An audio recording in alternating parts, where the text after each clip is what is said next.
Tunamshukuru Mungu ambaye ametupa neema na kibali hiki, si kwa uwezo wetu, ni neema tu ya Mungu. Naomba nichukue muda mfupi kusema neno la Mungu juu ya wakili. Napozungumza neno wakili, wakili ni kitu ambacho kimegawanyika katika vipengele mbalimbali. Biblia inasema ni nani atakayemweka juu ya watumishi wake, atakayekuwa wakili mwema awape posho kwa wakati. Kwa kuna wakili wa muda, na wakili wa sadaka. Nataka nizungumze mambo mawili kwa pamoja juu ya wakili wa sadaka, dhabihu pamoja na zaka. Dhabihu pamoja na zaka. Tunapotoa sadaka kwa Mungu, na maana yake tunajiunganisha na Mungu wetu kwa kumshukuru Mungu. Mahali tukatafakari kati ya kutoa kubarikiwa nini kinaanza? Kati ya kutoa na kubarikiwa nini kinaanza? Bwana asifiwe. Watu wengi wanatoa kama desturi. Napozungumza juu ya mfano zaka, watu wanatoa zaka kama desturi ya kanisa. Miaka ya nyuma zaka ikufundishwa vizuri, kwa watu walikuja kutoa, wengine walikuwa wanaita fungu la kanisa. Fungu la kanisa.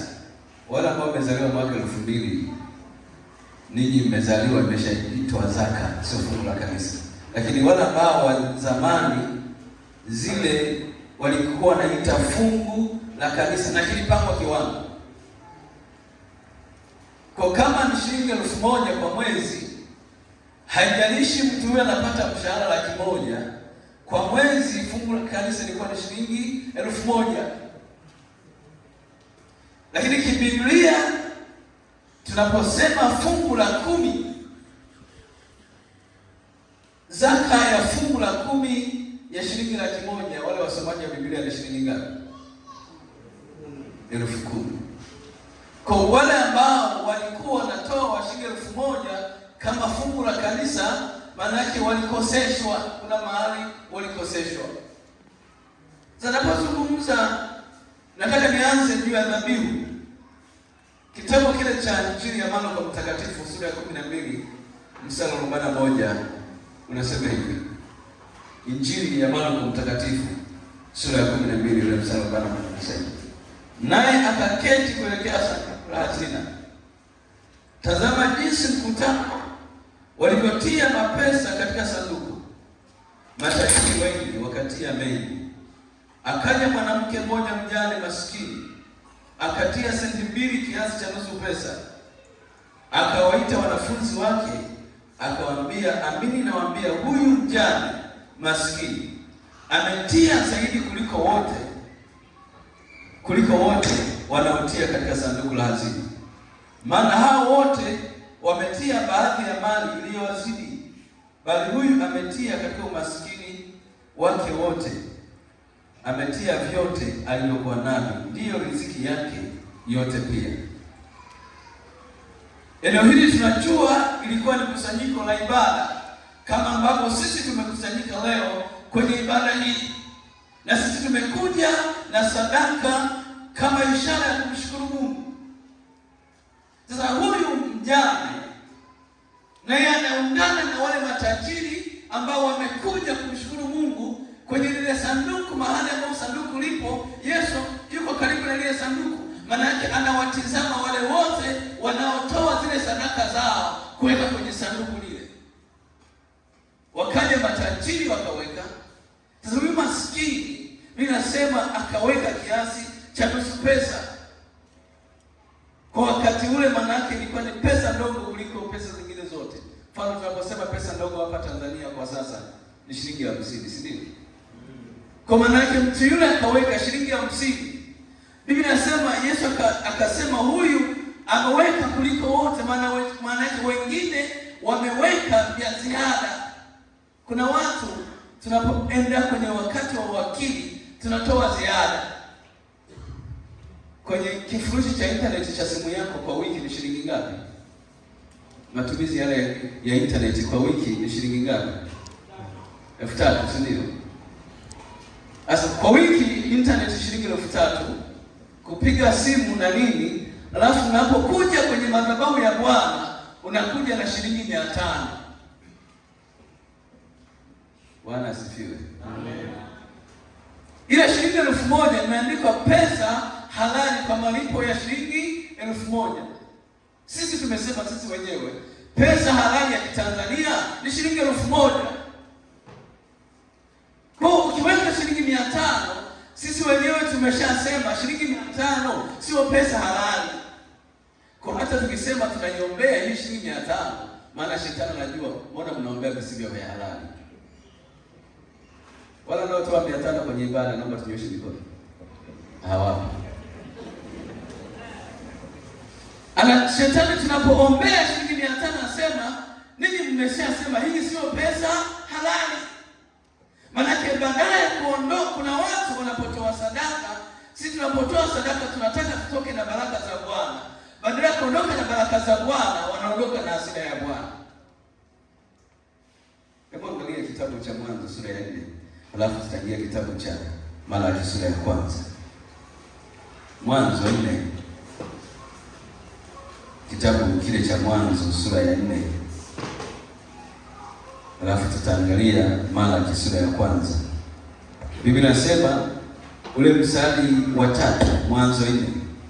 Ikawa hatimaye Kaini akaleta mazao ya ardhi sadaka kwa Bwana. Hadi naye akaleta wazao wa kwanza wa wanyama wake na sehemu zilizonona za wanyama. Bwana akamtafakari Habili na sadaka yake, bali Kaini hakumtakabali wala sadaka yake. Kaini akaghadhabika na uso wake ukakunjamaa. Hivyo kitendea mbele bila sema, ukifanya wema hautalipwa mema. Wamekuja kutoa sadaka wote wawili, lakini walipotoa sadaka wote wawili, mtu mmoja tunaona Biblia Mungu anaipokea sadaka yake. Zamani zile za Agano la Kale, mwanzoni kabisa, watu walipokuwa wanatoa sadaka, kulikuwa na kiashiria kinachoonyesha sadaka ya hii imekubaliwa, sadaka hii imekataliwa. Mfano, walipotoa dhabihu za kuteketeza, walipochoma ile dhabihu, linasema moshi ulikuwa unapanda kuelekea mbinguni. Alafu wakiwasha moto, moshi ukasambaa, maana yake Mungu hajapokea ile sadaka. Sasa hao walipotoa, Biblia inasema akakubali sadaka ya mmoja, sadaka ya mwingine hakuikubali. Mahali fulani kwenye kanisa nilikuwa na hudumu, hatakuwa na utaratibu wa kutoa sadaka kwenye bahasha. Mikono hii huwa ina macho. Kama kuna 1,000, 2,000, 5,000, 10,000, umepanga kutoa shilingi 1,000, ukiweka mkono mfukoni unaondoka na shilingi 1,000, kwa sababu macho ya mikono yameona. Sasa mtu mmoja akajisahau, amezoea kutoa kidogo. Sasa siku hiyo akaja akaweka mfukoni kama alivyozoea, anajua anatoka na shilingi 1,000, kumbe anaondoka na shilingi 10,000, akaweka kwenye kikapu. Anarudi kukaa, anachukua fedha zake kuziangalia, anakuta 10,000 haimo. Akaanza kupata shida moyoni. Sasa kaenda kwa wale wasimamizi waliokuwa wanasimamia sadaka, akasema, mimi niliweka shilingi 10,000, wakaambia nataka nini? Nataka mnipe change. Tutajuaje kama wewe ndio uliweka shilingi 10,000? Akaumia sana moyoni. Alikuwa anataka kuweka shilingi 1,000, amesahau. Kwa hiyo tunaposema hapa, tunaona watu wawili wametoa, lakini mmoja amebarikiwa. Sasa unaleta shilingi 500 kanisani, alafu kifurushi cha internet shilingi 3,000, kile kifurushi cha kuchati, yaani kuna watu wanachati usiku kucha. Ukilala naye anachati kwenye simu, tafikiri umefungia panya kwenye neti. Masaa yote wanachati. Lakini ikifika muda wa sadaka kwa Bwana, shilingi 500, anatoa shilingi 500. Sasa angalia Malaki sura ya kwanza ule mstari wa 8. Malaki 1 ule mstari wa 8. Biblia inasema, kitabu cha Malaki 1 mstari wa 8 anasema, tena toapo sadaka aliye kipofu si vibaya. Maana kuna sadaka nyingine ni kipofu, si vibaya. Na mtoapo sadaka walio vilema na wagonjwa si vibaya. Haya, mtoleeni wali wako. Je, atakuwa radhi nawe au atakubali nafsi yake? Asema Bwana wa majeshi. Na sasa na wasihi, ombeni fadhili za Mungu ili atupe neema, ikiwa jambo hili limetoka katika mikono yenu. Je, atawakubali nafsi zenu? Asema Bwana wa majeshi. Laiti angakuwepo mtu mmoja wa kufunga milango, msije mkawasha moto kule madhabahuni pangu. Sina furaha kwenu, asema Bwana wa majeshi, wala sitakubali dhabihu yoyote mikononi mwenu. Maana anasema laiti angekuwepo mtu mwenye hekima katikati yenu, akafunga milango ili msije kuwasha moto wa Bwana kule, halafu Mungu akawakasirikia. Umetoka kwenye kikapu cha sadaka, Mungu ana hasira na wewe. Sijapata malalamiko ya wazee wa kanisa kwamba kuna watu wanatoa 500, zile 500 zinachana bahasha zetu. Sijapata, inawezekana hapa hawapo. Sasa Malaki anasema angekuwepo mtu mmoja kwenu akafunga milango. Wengine siku moja kwenye ibada, walipofika muda wa kutoa sadaka, tumesahau kutoa sadaka. Wengine wakaendelea kuomba Mungu endelee kuwashika madhabahu wasikumbuke kutoa sadaka. Endelea kuwashika madhabahu. Tunaenda na ibada mpaka kule mwishoni, Wakristo wanajua sadaka wajatoa, lakini hata wazee wa kanisa watukumbushi. Manake ni nini? Manake kuna watu wanatoa sadaka kwa kulazimishwa. Hawatoi sadaka kama kutafuta uso wa Bwana, ili Mungu asimame katikati yao, ili Mungu awabariki. Tunapotoa sadaka, ukisoma kile kitabu cha Mwanzo 22, Ibrahimu alikuwa anatoa sadaka. Alipofika mahali pa kutoa mtoto wake, Biblia inasema sasa najua ya kuwa unamcha Mungu. Kipimo mojawapo cha kuonyesha namna ambavyo unamheshimu Bwana, namna ambavyo unamcha Mungu, ni kwenye uwakili wako wa sadaka. Bwana Yesu asifiwe. Akasema sasa najua ya kuwa unamcha Mungu. Kisoma kile kitabu cha Mwanzo sura 22 kuanzia mstari wa 8 na kuendelea. Anasema sasa najua ya kuwa unamcha Mungu. Lakini kwenye Malaki, kwenye Mithali sura ya 3 ule mstari wa 9 pia anazungumza. Mithali sura ile ya 3 anasema hivi, mstari wa 9 anasema, mheshimu Bwana kwa mali yako na kwa malimbuko ya mazao yako yote, ndipo ghala zako zitakapojazwa kwa wingi na mashinikizo yako yatafurika divai mpya. Zaburi ya 20, Zaburi ya 20 ule mstari wa 1 na kuendelea, anasema hivi, Bwana akujibu siku ya dhiki, jina la Mungu wa Yakobo likuinue, akupelekea msaada toka patakatifu pake na kukutengeneza toka Sayuni. Azikumbuke sadaka zako zote na kuzitakabali dhabihu zako. Akujalie kwa kadiri ya haja ya moyo wako na kuyatimiza mashauri yako yote. Azikumbuke sadaka zako zote.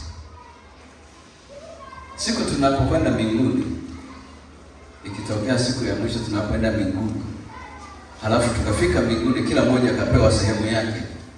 Halafu Biblia inasema hazina yako ilipo ndipo na moyo wako utakapo kuwepo. Kwenye hazina zetu kule mbinguni, siku tukikabidhiwa hazina zetu kule mbinguni, Siku hiyo, siku ya kwanza, kuna watu watageuka kuwa ombaomba. Wengine hawajanielewa. Siku tunapoenda mbinguni, alafu tukafika mbinguni, Bwana kasema sadaka mlizokuwa mnazitoa makanisani kwenu ndiyo matumizi yenu. Siku hiyo kuna watu watageuka kuwa ombaomba tangu siku hiyo. Maana ni mabahili, ni wagumu sana kwenye eneo la kumtolea Bwana. Lakini tunapotafuta baraka za Mungu, hakuna baraka pasipo kutoa. Wale wenzetu wa upande mwingine, ikifika muda wa kutoa sadaka kwa miungu yao, watu wanachinja ng'ombe, watu wanachinja mbuzi, watu wanatoa sadaka kubwa. Wanahitaji miungu yao isimame pamoja nao. Wakristo kutoa hata kuku kanisani. Kuna mwingine kimwambia leta kuku kanisani, hata kumshikie panga hawezi kuleta kabisa. Lakini kule nyumbani zipo. Na wengine wanajua sadaka ni fedha tu. Kwa anaposema azikumbuke sadaka zako na kukujibu kwa kadri ya haja ya moyo wako. Azikumbuke. Mungu anapoangalia sadaka ulizozitoa tangu ulipokuwa mshirika wa Bwana, tangu ulipokuwa Mkristo leo, kuna wengine hata 100,000 hajawahi kufika. Kama natoa shilingi 200 kwa wiki ni shilingi ngapi? 200 mara 4 ni 800, si ndio? 800 mara miezi 12 kwa mwaka. Yaani kuna mtu kwa mwaka ukiangalia kwenye bahasha yake ya sadaka kwa mwaka hata 20,000 hajawahi kufika. Leo tutatoa sadaka kupitia zile bahasha zetu. Chukua bahasha yako, hebu anza kupiga hesabu. Je, 20,000 imeshafika kwa mwaka? Kuna mwingine hata 20,000, hata shilingi 10,000 bado. Lakini tunasema tunataka kujenga kanisa la ghorofa. Bwana Yesu asifiwe. Amen. Mungu atusaidie sana tunapokuja kutoa sadaka, tuondoke na baraka za Bwana, badala kuondoka na hasira ya Bwana.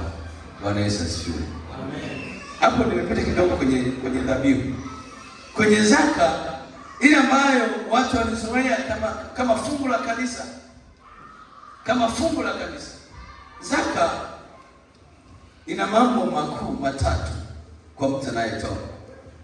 Jambo la kwanza, zaka inalinda maisha ya mtoaji. Zaka inalinda maisha ya mtoaji. Jambo la pili, zaka inalinda mali za mtoaji. Jambo la tatu, zaka inafungua baraka za mafanikio. Jambo la kwanza, zaka inalinda maisha ya mtoaji. Lakini jambo la pili, zaka inalinda mali za mtoaji. Jambo la tatu, zaka, Mungu anaachilia baraka za mafanikio kwa mtoaji. Na Biblia inasema wale ambao hawatoi zaka ni majambazi. Muulize jirani yako, wewe ni jambazi? Usikasirike, ni Biblia inapozungumza. Usinikasirike, ni Biblia inapozungumza. Tutafika huko. Kitabu cha Mwanzo 14 mstari wa 17. Mwanzo 14 ule mstari wa 17. Kwa muda wako unaweza kusoma pia Waebrania 7 mstari wa 4 hadi wa 10. Naomba nisome Mwanzo 14. Mwanzo 14 mstari wa 17 unasema hivi.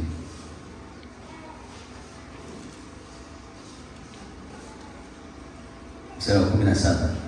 Abraham aliporudi kutoka kupiga Kedroni na wale wafalme waliokuwa pamoja naye, mfalme wa Sodoma akatoka kumlaki katika bonde la Shaba, nalo ni bonde la mfalme, na Nebukadreza na Melkizedeki mfalme wa Salemu akaleta mkate na divai, naye alikuwa kuhani wa Mungu aliye juu sana. Akambariki akisema, Abraham na abarikiwe na Mungu aliye juu sana, Mungu wa mbingu na nchi. Ahimidiwe Mungu aliye juu sana, aliyetia adui zako mikononi mwako.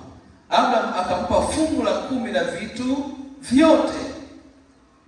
Anampa fungu la 10 la vile vitu ambavyo ameondoka navyo kutoka kule vitani. Akatoa fungu la 10. Abraham anatoa fungu la 10. Anampa Melkizedeki mfalme wa Salemu, anatoa zaka. Sasa unapotoa zaka ni sehemu ya 10 ya mapato uliyoyapata. Kwenye dhabihu Biblia haijaelekeza tutoe kiasi gani, kwenye Biblia haijaelekeza, lakini kwenye dhabihu inasema mtu atoe jinsi ambavyo moyo wake unamsukuma kutoa. Wale matajiri waliokuwa na 100,000 mifukoni wakati wa Yesu, Biblia inasema wakaweka ile ziada. Mtu ana 100,000 mfukoni, lakini anatafuta shilingi 500 anaweka kwenye madhabahu ya Bwana. Wala ambao huwa mnaenda kwa waganga wa kienyeji, huo kule mnatoaga shilingi hawako hapa. Hakuna mtu ambaye aliwahi kwenda kwa mganga wa kienyeji akatoa sadaka shilingi 500. Hayupo, sijawahi kusikia.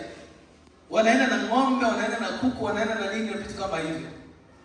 Wanaenda na sadaka ambazo zitashawishi ile miungu. Tunapokuja madhabahuni pa Bwana, tunapotoa sadaka, tunahitaji Mungu asimame katikati ya maisha yetu kupitia sadaka zetu.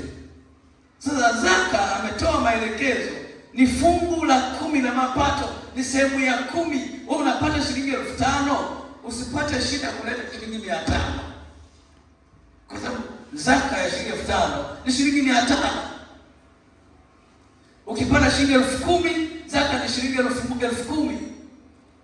Sasa shida ya watu wengi, anaweza akawa na kipato cha chini, akawa mwaminifu sana kwenye kutoa. Ghafla fedha zikaongezeka. Kule kazini mshahara ukapanda, ukabadilika. Umefika kwenye 500,000, umefika kwenye 600,000, umefika kwenye 1,000,000, anaanza kupunguza zaka. Biblia inasema wale ambao wanatoa kamili wanaondoka na baraka za Bwana. Kuna mtu anatoa zaka kwa sababu jamani, watu wa zaka mje mbele, wanapita mbele kutoa kwa sababu ni desturi. Anaona watu wengine wamepita mbele kutoa, lakini hatoi kamili. Hebu muulize jirani yako, unatoaga zaka? Kuna wengine wanakasirika. Sasa nimesema jambo la kwanza, zaka inalinda maisha ya mtoaji. Mwanzo 28. Mwanzo 28. Mwanzo 28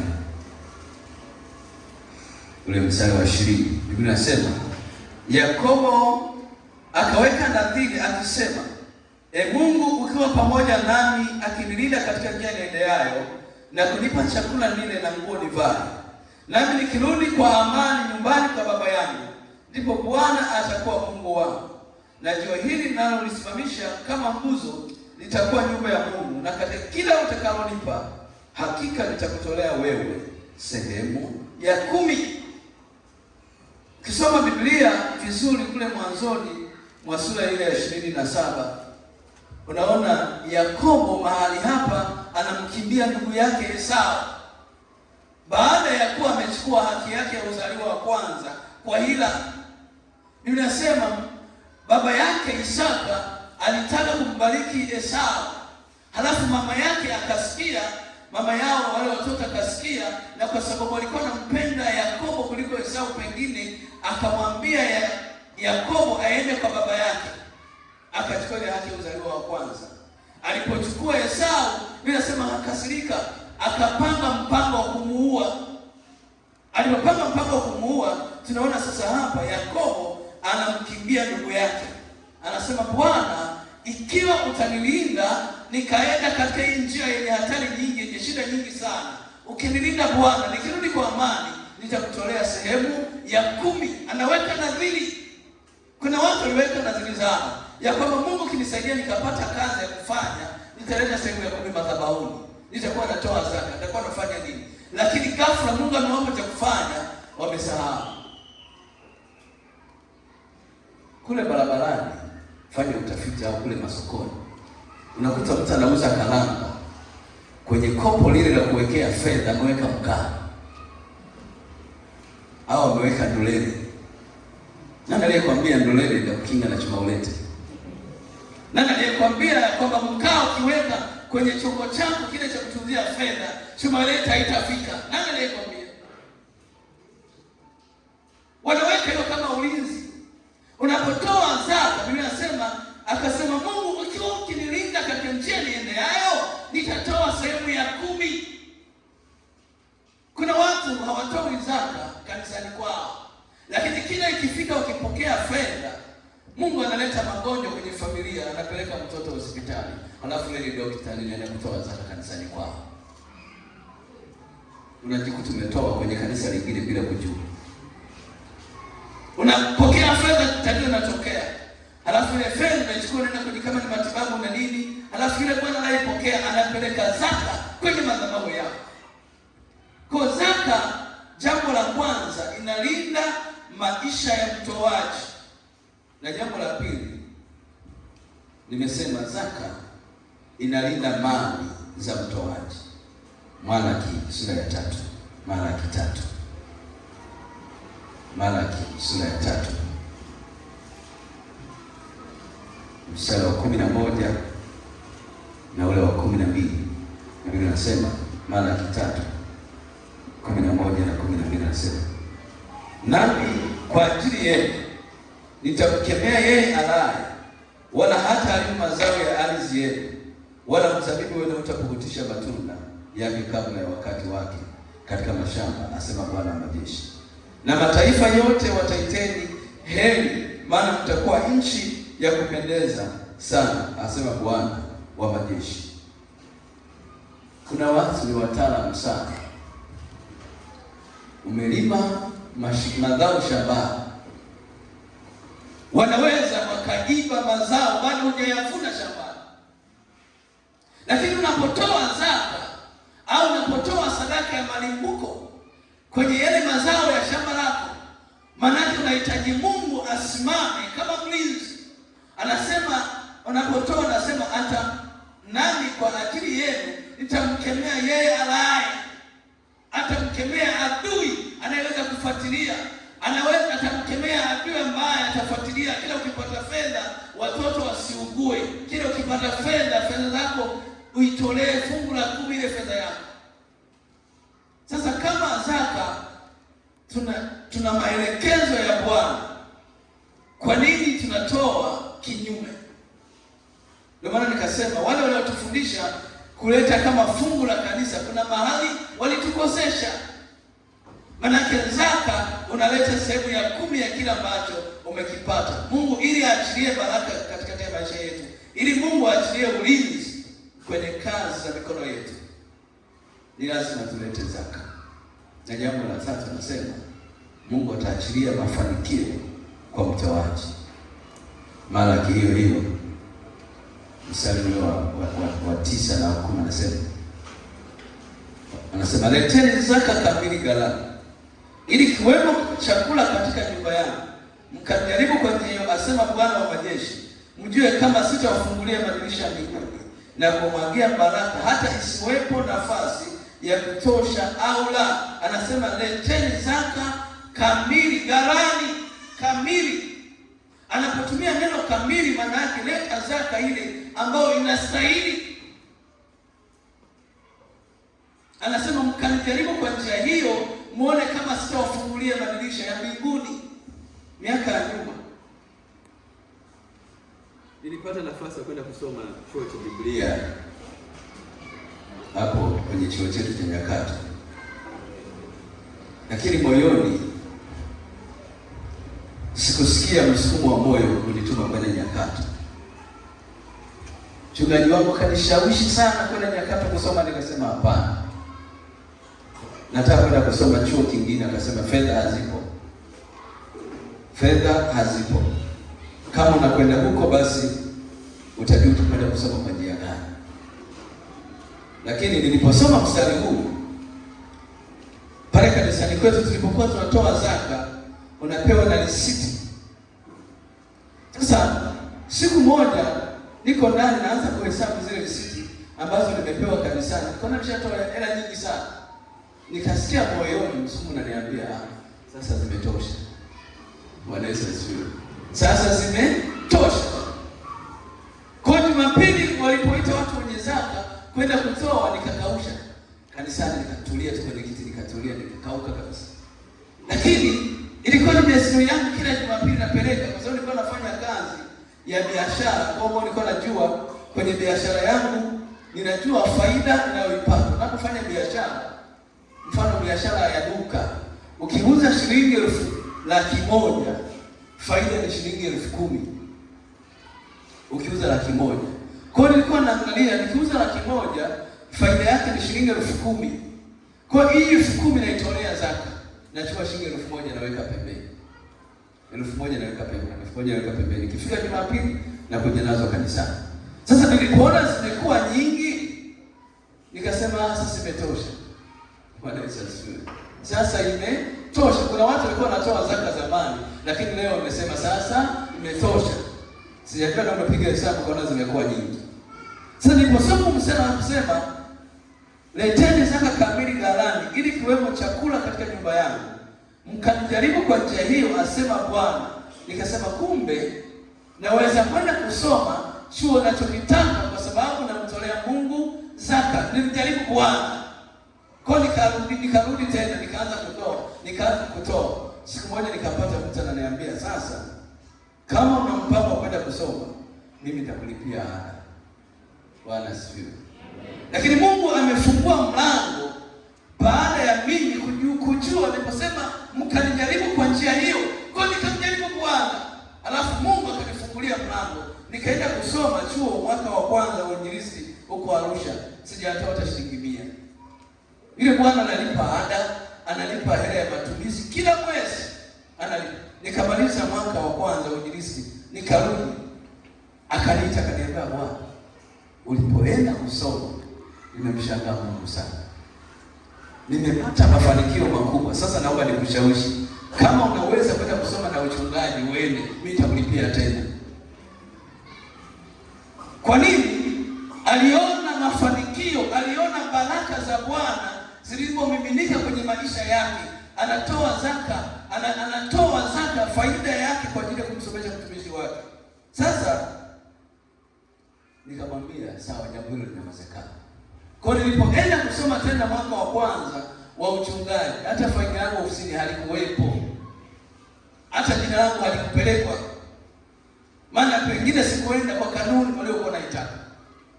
Ila nilimwambia Mungu, naomba nikujaribu kwa njia hii ili nione kama utanifungulia madirisha mbinguni. Kwa Mungu akafungua mlango. Hata miaka 3 nilipokwenda, yule mtu akanilia kutoa sadaka. Nikamwambia, aliponiambia sasa tukarudi tena kusoma diploma, nikasema Mungu umeenda, tazeekea kwenye shule.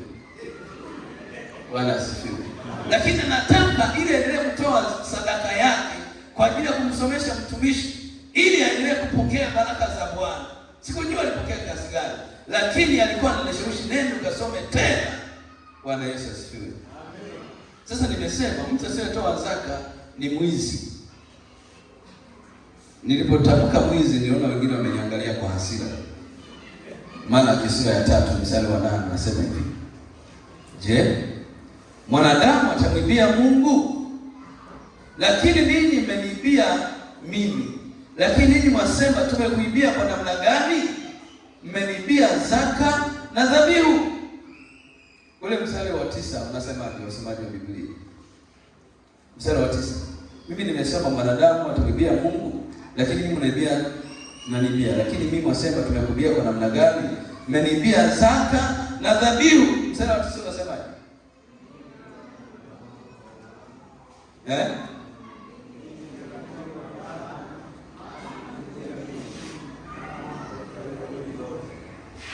Mmeniibia mimi na taifa hili lote. Hebu uweka mkono kwenye kifua chako. wewe ni mwizi na mimi ni mwizi? Namwimbia Mungu?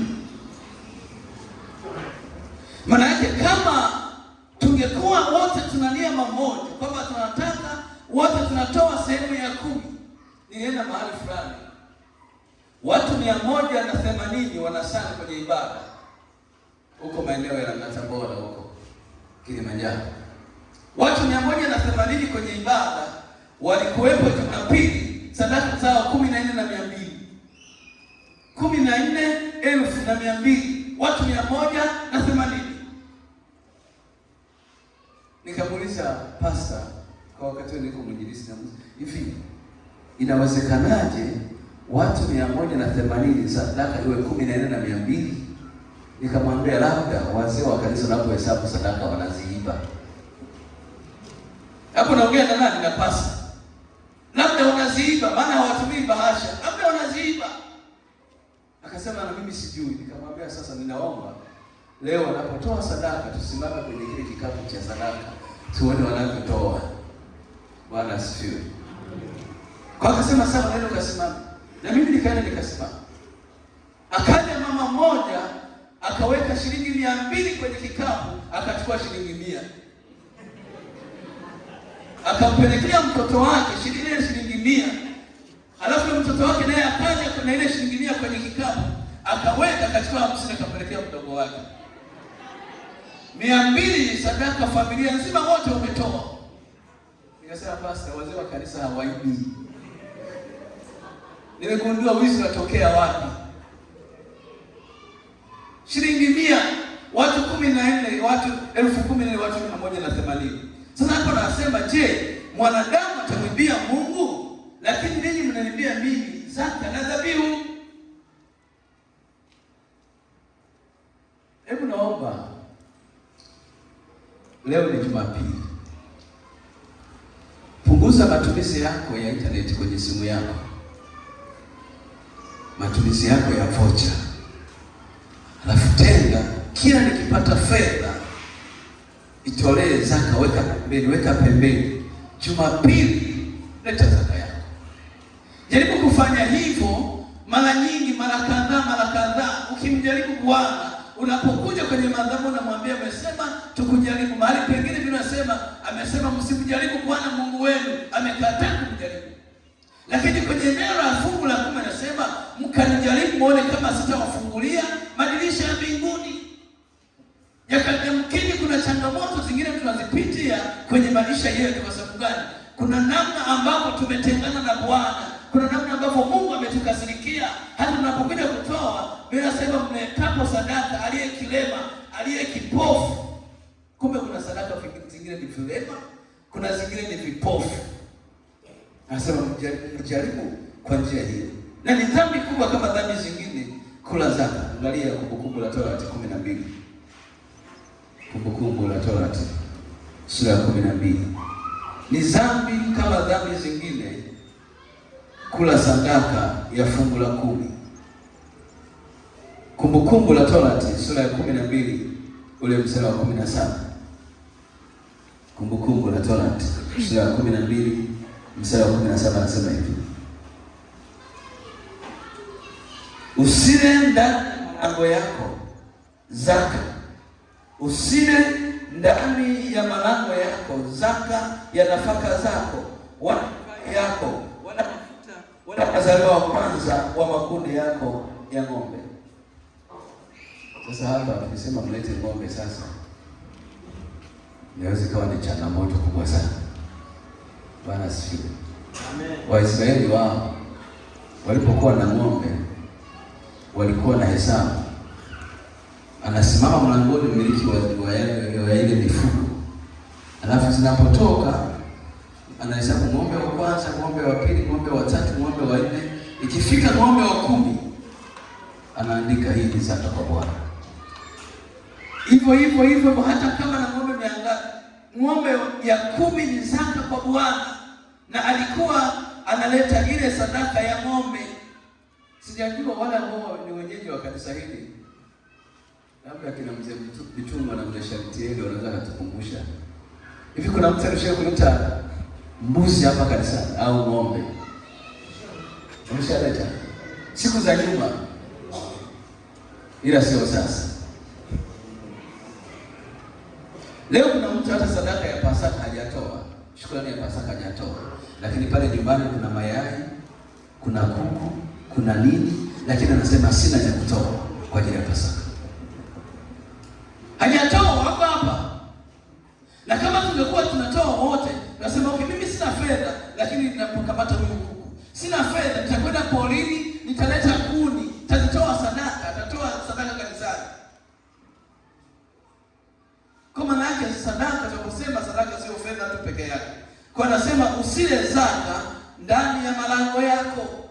Maana yake kula zaka ni dhambi. Maana yake wewe ni mwizi. Siku na askari huko leo yuko, tusaidie kutukamatia wale wezi. Leo hawajaja bahati mbaya.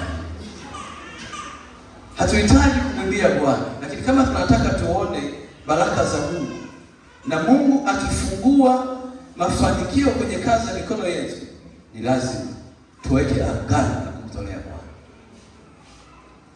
Juzi yule mama nilitamani ile Jumatano alipokuja kutoa sadaka yake ile ya nadhiri, nilitamani angekuja akasema, watu wakasikia yale ambayo wamekutana nayo.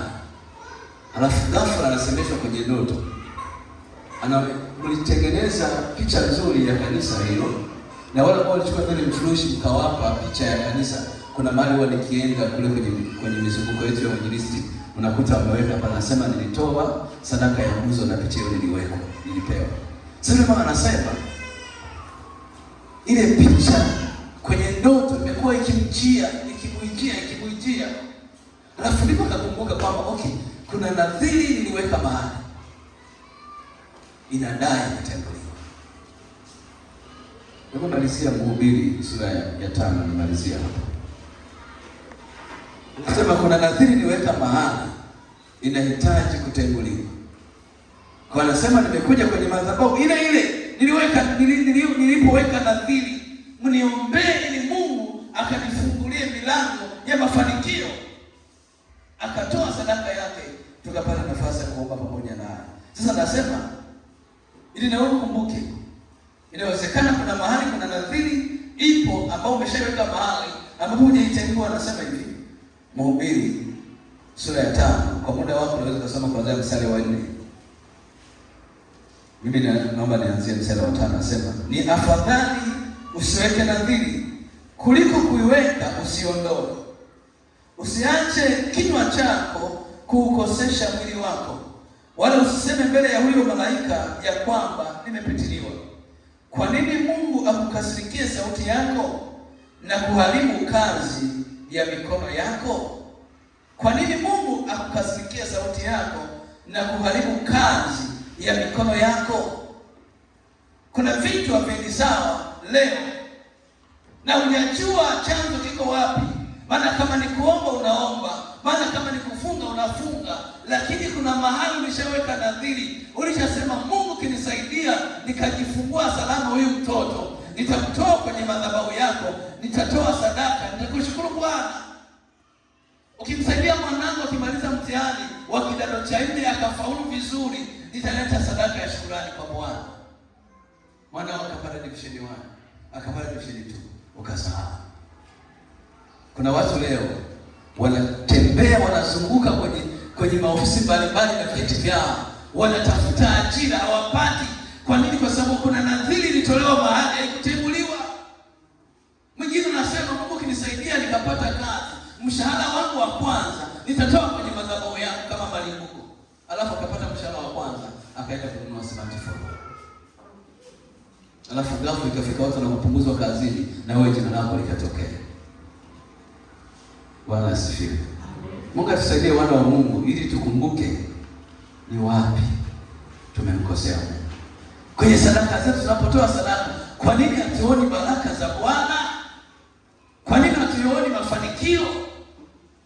Mungu atusaidie sana kukumbuka tunaposema eneo la kutoa, watu wengi wanakasika. Na ndio maana kwenye eneo la kutoa hata wachungaji tumewakosesha washirika. Ikifika eneo la kutoa, mchungaji hawezi kuwafundisha washirika wake kutoa sadaka, naogopa. Anasema labda nimwite mchungaji mwingine wa kanisa lingine nisaidie. Ikifika somo la wakili nasema labda nimute pastor fulani aje kunisaidia, labda huyo watamuelewa. Yeye mwenyewe anaogopa. Bwana asifiwe. Amen. Kanuni ya kubarikiwa ni lazima utoe kwa Bwana. Kanuni ya kukutana na Mungu lazima utoe kwa Bwana. Dorcas alikuwa anajitoa kwa ajili ya kuwashonea wale watumishi zile kanzu na wamama wajane. Alipokufa, Biblia inasema wale wamama wakaandamana kwa ajili ya Dorcas.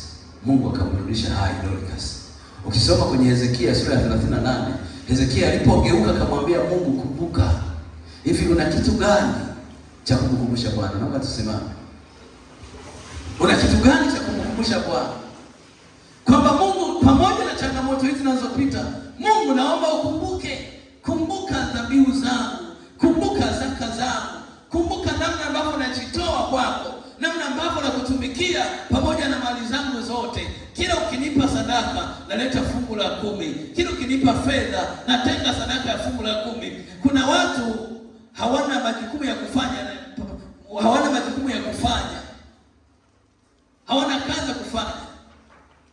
Hebu anza kumtolea Bwana ukimsemesha Mungu, Mungu, sina kazi ya kufanya, lakini hii sadaka ambayo nimeleta, nimesoma, nina vyeti vyangu, naomba Mungu kaiangalie sadaka hii. Biblia inasema sadaka hii itanena mema kwa ajili ya maisha yako, itanena mema kwa ajili ya uzao wako. Toa sadaka. Nasema natoa sadaka hii, watoto wangu wamesoma, wameweza chuo kikuu, lakini hawajapata ajira. Kila ninapotoa sadaka natamka kwa ajili ya maisha ya watoto wangu. Wewe ni Mungu mkuu, waweza yote, hakuna Mungu kama wewe. Wewe ni nani? Wewe ni Mungu mkuu, waweza yote, hakuna Mungu kama wewe. Baba Yehova, Mungu wa Bwana wetu Yesu Kristo, ninakushukuru kwa kuzungumza na kusanyiko na watoto wako hao. Asante kwa namna ambavyo umesema nasi kupitia neno lako. Tusaidie Bwana watumishi wako kufuata kielelezo ya Bwana cha kwako. Yule mama mjane, pamoja kwamba alitoa kidogo, Yesu akasema huyu mama ametoa, huyu mama maskini ametoa kuliko wengine. Tusaidie Bwana watumishi wako tunapokuja kwenye madhabahu yako kuleta sadaka ya dhabihu, tunapotoa sadaka ya zaka, tuondoke na baraka ya Bwana. Kaini na Abeli walipotoa, mmoja akapata kibali. Kwa nini? Kwa sababu alifanya sawa sawa na maelekezo yako. Saidia Bwana kanisa lako hili, fungua milango ya uchumi wao, fungua baraka Bwana katikati yao, ili Mungu katupe neema hata ile siku ya Jumapili Bwana, tutakapoita watu kutoa sadaka ya fungu la 10, watu wako Mungu wakaje wakakujaribu Bwana, wakileta sadaka ya fungu la 10, lakini mtizame mtumishi wako leo hapo, mmoja au wawili. Kuna nadhiri ambazo aliziweka mahali kwenye madhabahu hii Bwana, ambazo hazijatenguliwa. Wasaidie Bwana kwa kukumbusha kupitia nguvu ya Roho Mtakatifu, wakazitengue Bwana, ili baraka zako Mungu zikaambatane na watumishi wako, katika jina la Mungu Baba, Mwana na Roho